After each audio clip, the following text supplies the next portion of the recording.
first of all, look, plenty of questions. First of all,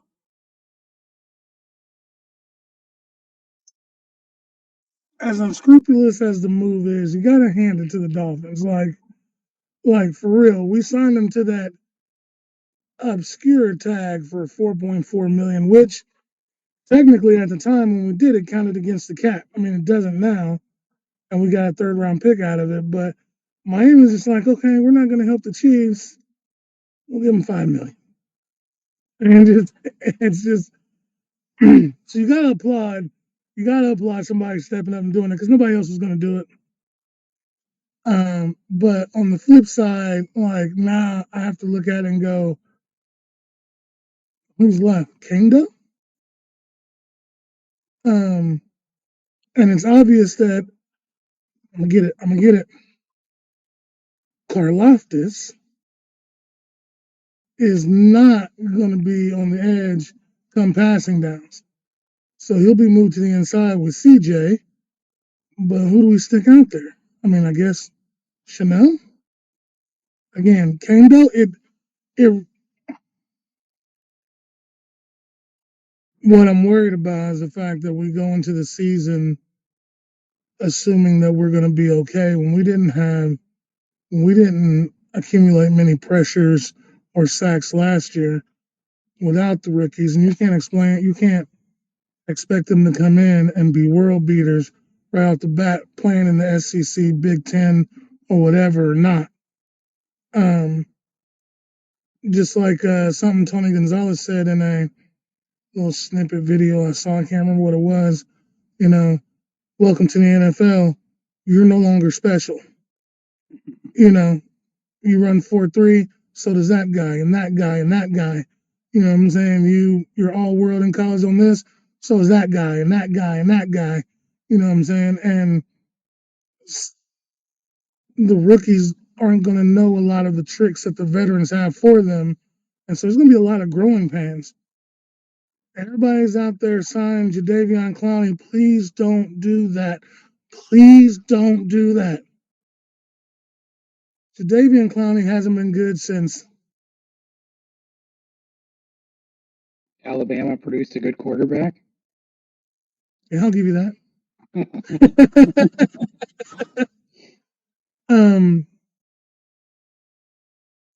And I mean, I know we got the cap space temporarily, or sort of. What I'm worried about is he's going to try to throw some money at it, and we're not going to get what he's going to pay for.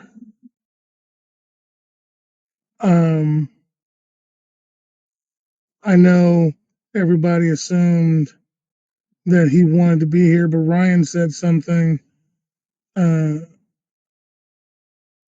one of his lives that Ingram didn't want to be here to begin with. He got traded here. He didn't choose Kansas City. We took him. Maybe he doesn't like the weather. Maybe he doesn't like. I think my partner even said maybe he doesn't like Spags. Someone in one of the chats said that they were sitting behind the defensive line. There's a lot of yelling going on, which could add to the fact of why Ingram's not here, Honey Badger's not here, because infighting will crush a team.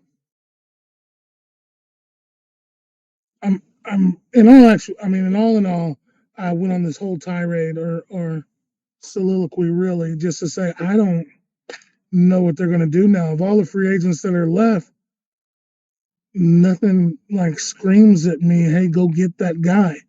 He'll make our team better. Unless you mysteriously figure out how to trade for Myles Garrett. I like it. What do you think, partner?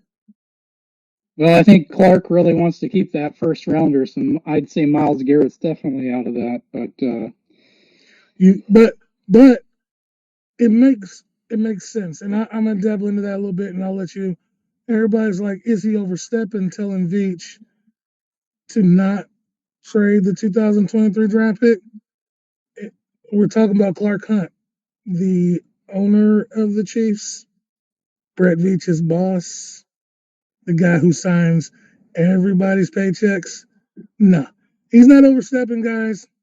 On top of the fact that you guys are all like, oh, he's overstepping, blah, blah, blah, blah, blah. The draft is in KC next year. Then all you guys will be mad if we didn't have a first round pick at the draft in Kansas City. So you can't have it both ways. You can't. Right. But yeah, that's my take on it. Go ahead, partner. Yeah, I think overall this deal, the tag made sense for all parties.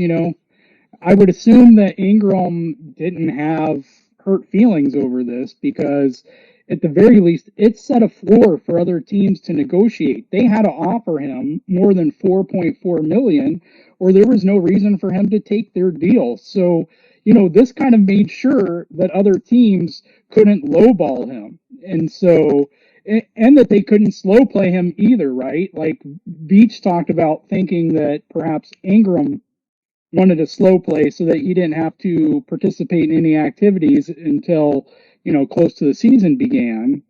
And then right after he said that, Ingram went and visited with Miami, which to me kind of said, okay, I don't think that's the case, but in case Miami or another team thought, okay, we can slow play this throughout the off season, or we can lowball him.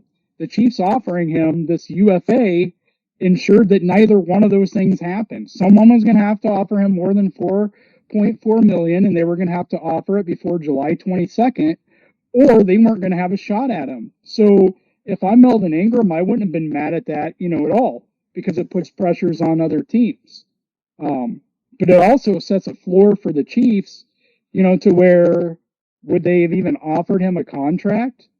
Because you're getting him for 4.4 million July 22nd. It's really a matter of, do you believe there's competition and do you believe he'll sign somewhere before then? Because otherwise you have no pressure to offer him a contract, So I don't think Veach ever, despite what Veach says, I think this was more of a, if it happens, that's fine.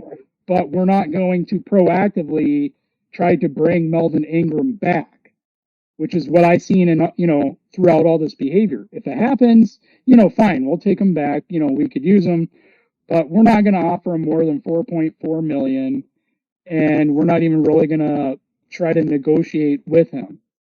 And so I think that's kind of disappointing. And I don't want this just to be fully about Ingram, but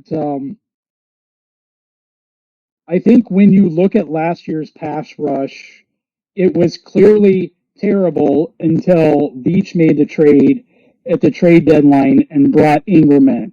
And it wasn't good. I wouldn't call it good after we brought Ingram in, but it was markedly better. Like, it was night and day better. It still wasn't good, but it was good enough that you could see a huge difference before they brought Ingram in to after they brought Ingram in. Right. And people may throw out, well, here's what Ingram did. Okay, look at how Frank's stats went up after Ingram became a Chief. Because Ingram was chasing quarterbacks into Chris Jones. He was chasing quarterbacks into Frank. He was chasing quarterbacks into other people who are no longer on this team who made business decisions and wouldn't tackle or couldn't tackle those quarterbacks, or other players on the defensive line that couldn't tackle those quarterbacks. But Ingram was pushing the quarterback away. He was getting that pressure on him. He was sending that quarterback in other people's directions, and he's no longer on this team to do that. So you're really looking at, is the addition of Karlaftis greater than the addition of Ingram? Now, maybe the fact that he's going to play with a similar intensity is a positive. Obviously, he's 7, 8 years or so younger, or 9 years younger. That's a positive. He's certainly not going to be much cheaper as a first round pick. But the reality to me is that what we had last year, even with Ingram, wasn't enough. So even if Karlaftis merely steps into his shoes, even if he even if he surpasses my expectations for Ingram, our defensive line still sucked at generating pass rush as a whole. So to me, that's a huge problem. Now, they're obviously, it seems that in some way Spags is going in a different direction on defense, right? Between bringing Joe Cullen in to be the defensive line coach, and we don't know how much of that is, you know, a mark against Daly or not. But between bringing in Joe Cullen as the defensive line coach and letting a lot of our veterans walk, and I don't know how much of a decision Spags had in that. And I'm not saying these guys, were necessarily producing for us, but they had awareness and they understood Spags' defense. And, we got rid of that. We're a lot younger. We have a lot more athleticism, but not really sure where Spags is wanting to take the defense. And I have heard it proposed by some people that perhaps Spags' plan is for our defense to do to other teams what other teams' defenses did to our offense. And I'm gonna talk about all the cover two, the two high that we saw last year in a separate video that should be up in a day or two.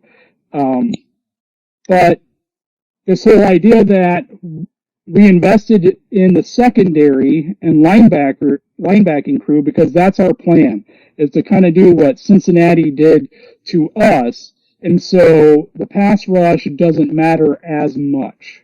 What are your feelings about that, Gooch? And do you see any merit to that kind of thought? First, I wanna end on the Ingram thing, and I just want to give you guys a little nugget, something to think on, which you can put in the comments and tell me what you think. The fact that Ingram took $5 million to get out of Kansas City. Do we really think Miami is that close to a Super Bowl? Or he really wanted to get out of Kansas City? Because I'm an Alabama guy. You heard Keas say it. Tua Tagovailoa is probably not a franchise quarterback. That's just my thinking on it. Why would you go? Even really, it's what, $500,000, $600,000. You go from a bona fide Super Bowl contender to one that's trying. And anybody that does team sports, have done team sports, watch team sports, knows it's a process. Like Jordan didn't come in and automatically start winning championships. He got booted in the first round one time, Eastern Conference Finals a couple times before he climbed over the hump. Same with LeBron, for those of you that are, whatever. Same thing for every champion. Magic had to get by Bird. These things is just a process. Anyway, I think I was saying off camera, and I think I'm gonna change my tune just a little bit. You got Snead, and you invested in McDuffie, and you traded for Justin Reid, and you have Brian Cook and Lonnie Williams or Johnson. I know you want to try and do what everybody did to the Chiefs, and I understand the thinking, and I understand the rationale. Here's the thing. People were doing that to the Chiefs because whether you liked our guys or not, you had to respect them. Hill, Kelsey, Pringle, Hardman, even Josh Gordon, Darius Fountain, Fortson before he got hurt. You had to respect these guys. I think, in my opinion, it might work against the AFC West, but you're not going to find a team much like the Chiefs were last year and a few years ago where you have to respect 1 through 5.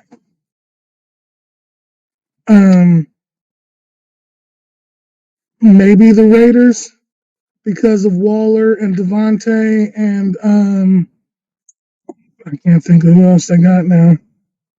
Well, Josh Jacobs, Renfro, right? Like, okay, I understand that, but you're not going to find 2, 3, 4 elite could possibly strike fear in your defense receiving core. And if that's what we're going to, I mean, look, which we're going to have another show on this too. Russell Wilson, Derek Carr, and maybe Justin Herbert.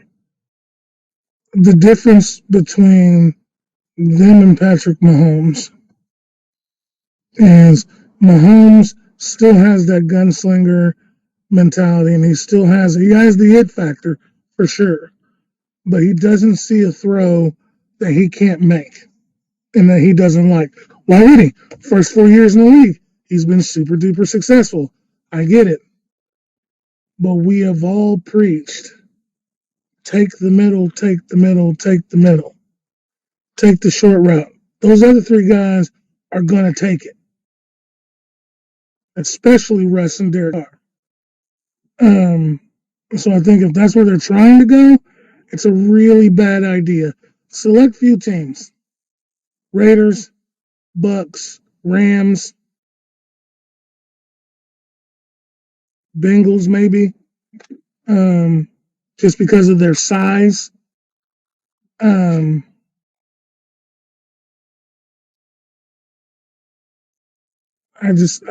think it might be a bad idea. Sure, tweak it. Obviously, we can't go from historically good to pretty good like we did last year and expect to do anything big. But a dramatic change might set us back. And then you turn around and you go to asking the offense to carry you again until you figure it out. That's just my thought on it. What you got, partner? Well, I think we're going to have to ask the offense to carry us for the first part of this season anyway, up to the bye week. But it remains to be seen whether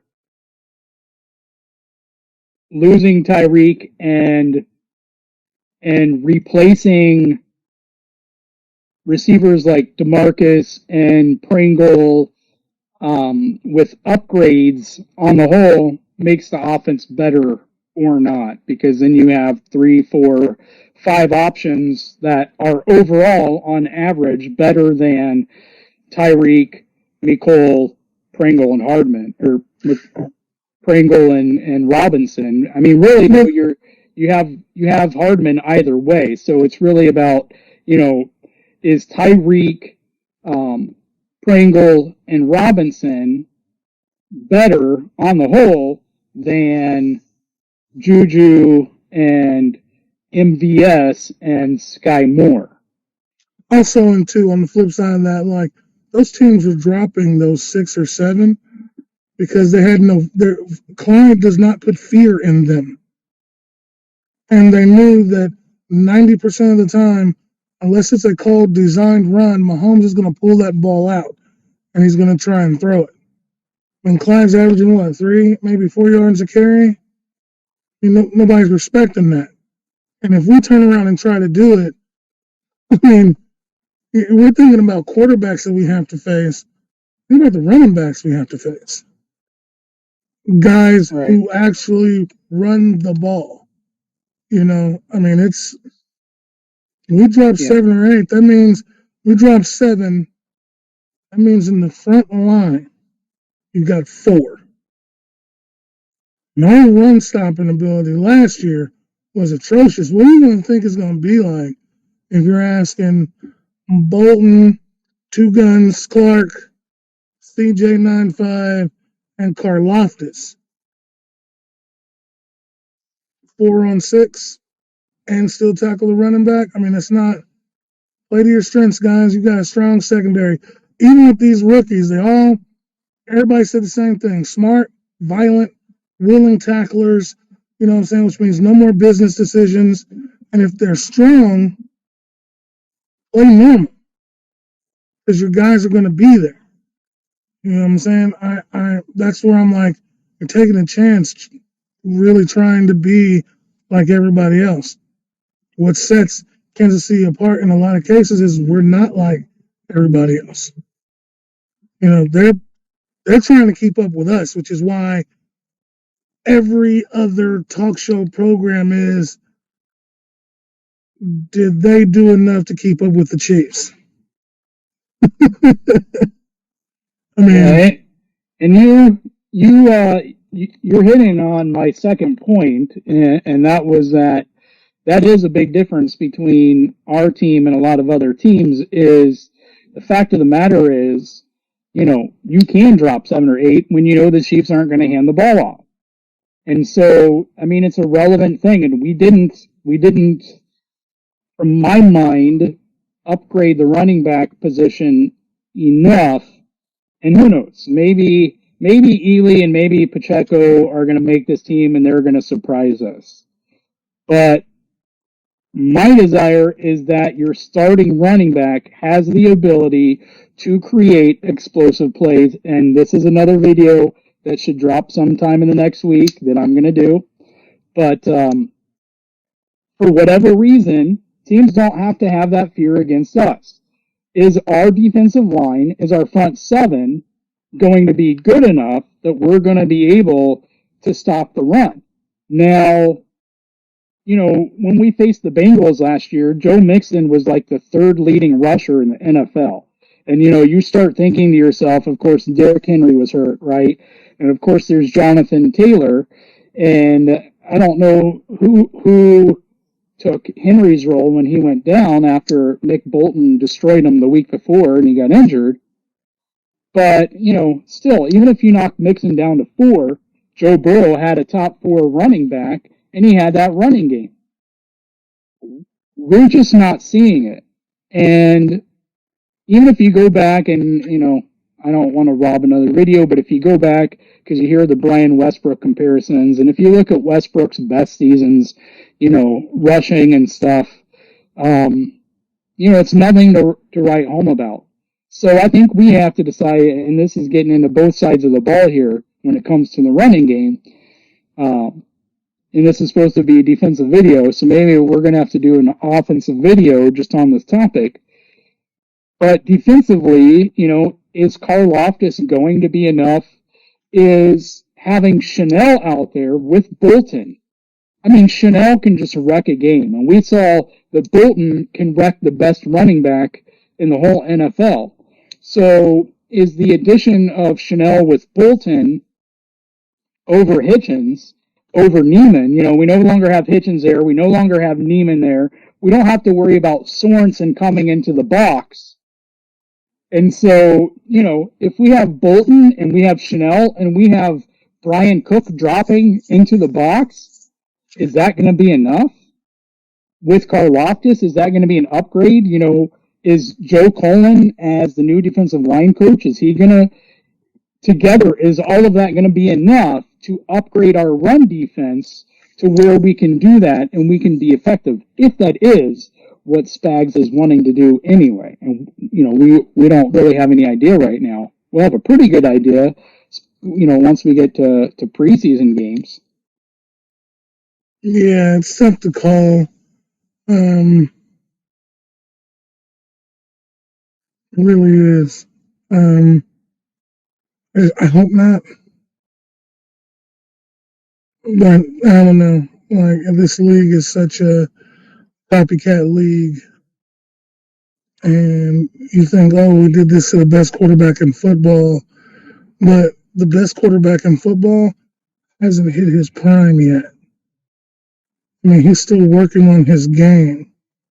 So, yeah, you may have stifled him a little bit.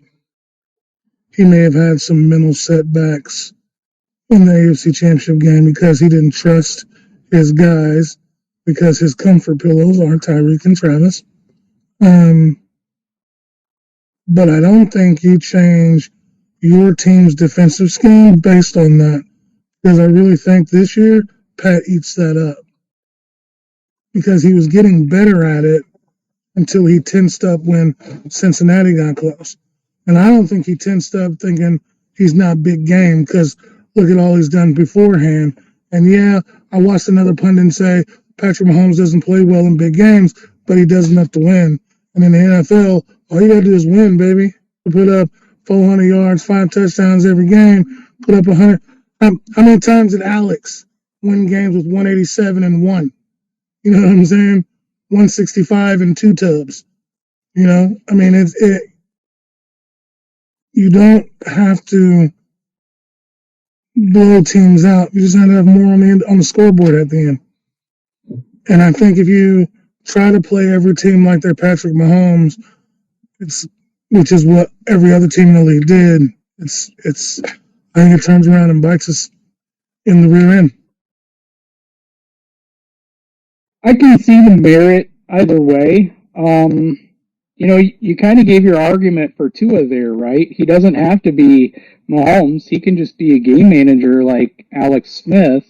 And, he has the receiving core now that maybe Miami does do better to bring us back to that here's the thing with that, and I would normally make a case for Tua, but one, he's injury prone. Injured at Alabama, injured his first year in the league. I mean, injured, I think, every year he's been in the league. His accuracy is off. The accuracy you saw at Alabama has not been fixed. And you have Tyreek Hill, probably right now in the league, the greatest offensive weapon in the league the past 5 or 6 years.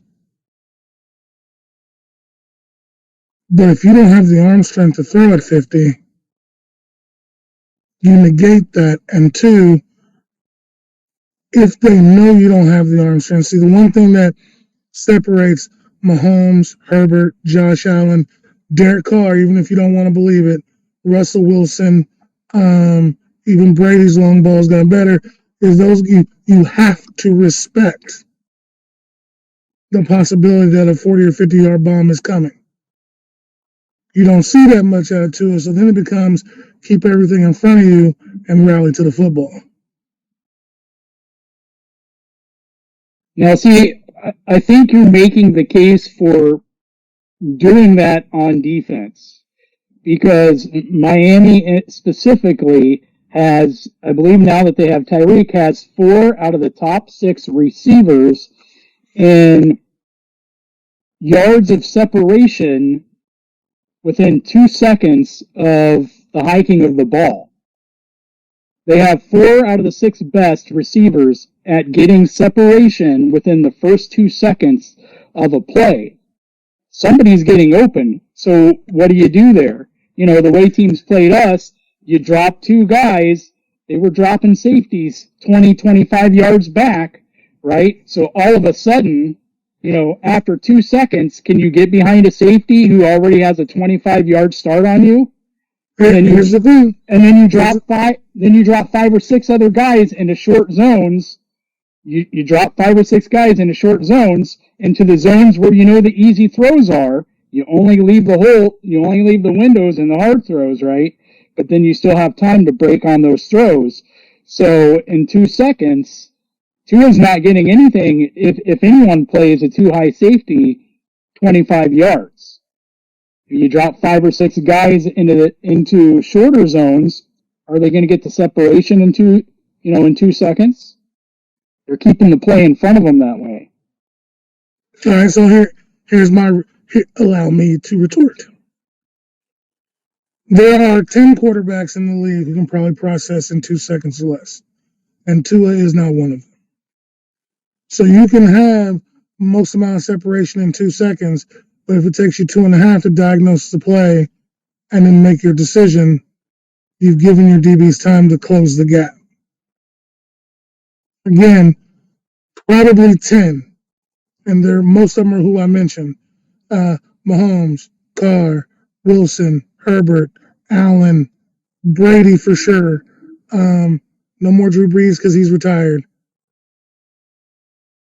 Burrow, Watson. Burrow. Well, we haven't seen Watson playing over a year, so we don't know. Deshaun, when he makes his decision, the problem is Deshaun is too indecisive most times. But when he comes out of it knowing where he's going, he's got a quick release too. You know what I'm saying? But you notice that all of these are the elite, the guys that have something. You know what I'm saying? That's better than Lamar and his running ability, Mahomes and his perfect recall. You know what I'm saying? Herbert's got an arm and he's smart. You know, Allen's got an arm and he's smart. And he runs. He's not Lamar runs, but when that big boy gets running, I mean, there are people who make business decisions on a quarterback. I've seen it happen. Now, see, all right, you answered in regards to Tua, but now let's apply that to those other 9 top tier quarterbacks that are there with Mahomes, or whatever. And we know it's not exactly 9, 10, but whatever, figure of speech. Right, so, the idea is what I meant. Yeah, so not even talking specifically about Tua, I brought him up, because we were talking about the Dolphins, and because I have that stat in my head about the separation. But you talk about the quick processing of all these elite quarterbacks. So to go back to the whole idea, is it better to have the better secondary, and to drop 7 or 8 guys, or to have the better pass rush? Because if Brady's notorious for getting the ball out, 2 seconds or less. A lot of these other guys can do it in 2 seconds or less, or less than 2.5 seconds, right? If it's 2.5 seconds, you're usually in trouble. So under 2.5 seconds. And so you have all these elite level quarterbacks that, as you said, they process faster, they know where they're going. And so that negates pass rush, right? Which is one of the reasons that I've been a proponent of interior pass rush, because it's more disruptive, because it collapses a pocket, and then you have quarterbacks having to scramble immediately, and then accuracy goes down, or it helps your edge rushers out because the quarterback's running to an edge rusher, as we've seen multiple times, unfortunately, from Mahomes. But is edge then better as a strategy, or is your secondary? Because if these guys process so quickly, and you can drop 2 deep and then drop another 5 or 6 players in shallower zones to where the receivers can possibly be in 2 seconds or less, are you disrupting that elite mental processing, which is kind of what we've seen with Mahomes at times. So is that better as a strategy than spending all this money on the defensive line just to have a quarterback get rid of the ball before your defender can get there? No, I think the line is the perfect example because you said it. And I was going to say it, but you said it for me. Nothing disrupts a quarterback more than not being able to step where he intends to step. It throws off everything. You see what I'm saying? And so now the quarterback's not on his spot.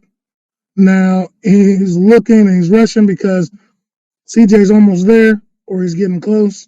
You said it yourself, the accuracy goes down. And by the time now, it's become a scramble drill because now the quarterback's moving, which gives your DBs time to kind of close the gap. Because you have to remember, a lot of those guys, they're following their man. You know what I'm saying? And when you get somebody like Brady who can get it out in under 2 seconds, the biggest proponent of that, especially with Edelman, is it gets his defender to open up their hips. And once you do that, you're lost because Edelman still has to decide where he's going. And his hips haven't opened up yet. And that's the key to really good route running, is not opening up your hips and dictating where you're going to go. And so with people like Brady, where they master the nuances of that and this, that, and the other, I think Brady's terrible when you get him off the spot. I really think the only quarterbacks who are good off schedule, because that's when it becomes off schedule, when the quarterback can't step up where he really wants to inside of the field, are Mahomes, Allen, and Russ. And so I think putting more money in the secondary and dropping people into shallower zones and not investing in the line is allowing that quarterback to sit there and pick their poison. And regardless of how great you are, a defender isn't going to be able to keep up with people for 3, 4, 5 seconds, which is why we're so successful. Because when Mahomes gets out of the pocket, everything looks like it's breaking down. You're not keeping up with Tyreek for 4 seconds. And now he's open. You know what I'm saying? So the key is to get that line to kind of, what do you say, go break into the house and eat the lunch of the offensive lineman and the quarterback, get him off his spot, get him rushed, and so he makes mistakes. So if you were ranking these three things in order of importance, interior pass rush, edge pass rush, and secondary coverage, what would your order be? Interior, secondary coverage, and an edge. Okay. Yeah. Because one of the problems is that there are only so many disruptive interior pass rushers, right? Aaron Donald, of course, is the gold standard. Chris Jones, Jeffrey Simmons is starting to come on. There's a few other younger players. You also had Vita Vea when healthy. And you put Vita and Sue next to each other, and they were a disruptive force. But the problem is, one, as I said, there's not that many of those players out there. Two, they get paid a lot of money eventually. But then the other problem is, if you have a player, an interior player who's disruptive, and you don't have the edge players to go along with him, what am I going to do? I'm going to have my quarterback roll out, right? I'm going to get him away from the interior. I'm not even going to worry about setting my pocket. I'm going to move my pocket to completely eliminate that guy from the play. And so, I'm going back and forth here because I think there's some merit to having too high and then dropping another 5 or 6 players within those first 2 seconds. Now with that, I'm not sure it's going to matter if we don't have players who, but I don't think it's going to matter if we don't have players who can wrap up the quarterback. And I do think we have some. I think Karlaftis can be one of those players. It'll be interesting to see, how we use Chanel, whether, we blitz with him, whether we put him on the line. If we go into nickel and dime in pass rush situations, how are we going to use them? Because the talk is that Bolton's going to be out there. He's your green dot. Gay's going to be the guy that you trust in coverage. And so where does that leave Chanel? I don't know. Maybe we play more 4-3 this year. I don't know, because I still think that we're going to play a lot more, as much, maybe not as much, but a good amount of 3 safety. I have no clue. I don't know. I don't know either, partner. I'm really kind of interested. It'd be interesting to see.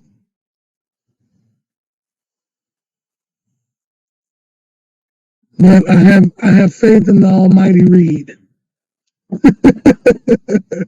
or look, like I think we did Midnight Madness where I said 12-4, 12-5. I'm sorry, 12-5, maybe 13-4. We're taking a step back. Reid has only ever let go of one defensive coordinator mid-season one time. If things don't change, Spags could be next.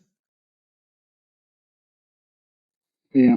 Well, people talk about how patient he is, but I think that one, having Mahomes as your quarterback, and two, having Clark Hunt as your owner. And now, when I say that, I don't want to make it sound like he's Jerry Jones. To me, Clark Hunt is the perfect combination of being, not too hands-on, but not hands-off either. He cares about the team. He doesn't meddle in everything, but, there's still accountability there. There's still high expectations. It's not, hey, go out and make me money, and it's not, hey, you need to go out and get this player, and this player. It's a good mix of, okay, what are you thinking on this one, Beach? Hey, tell me about, your draft board. Hey, the draft is in Kansas City next year, so you can't trade a first round pick. And, we have high expectations. You need to fulfill them.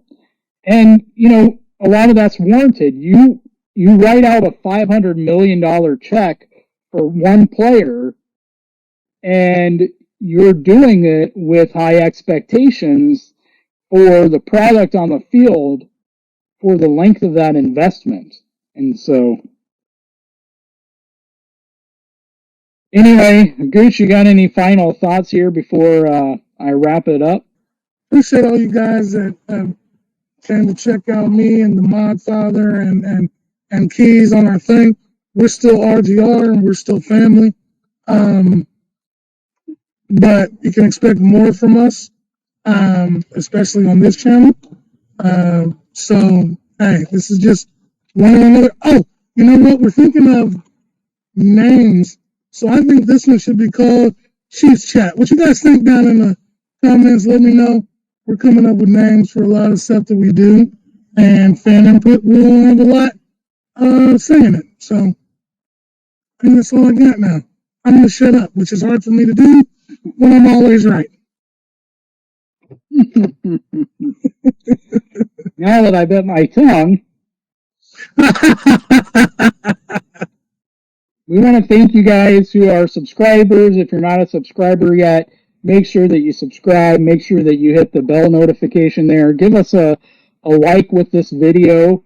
I am wearing my Therese Paler All Juice team t-shirt today. I'm going to put a description in the link so that you can order your own. The proceeds from that go to the Therese Paler Scholarship for, I believe, Howard University. So I'm going to put some details in the description of this video for you guys to check out.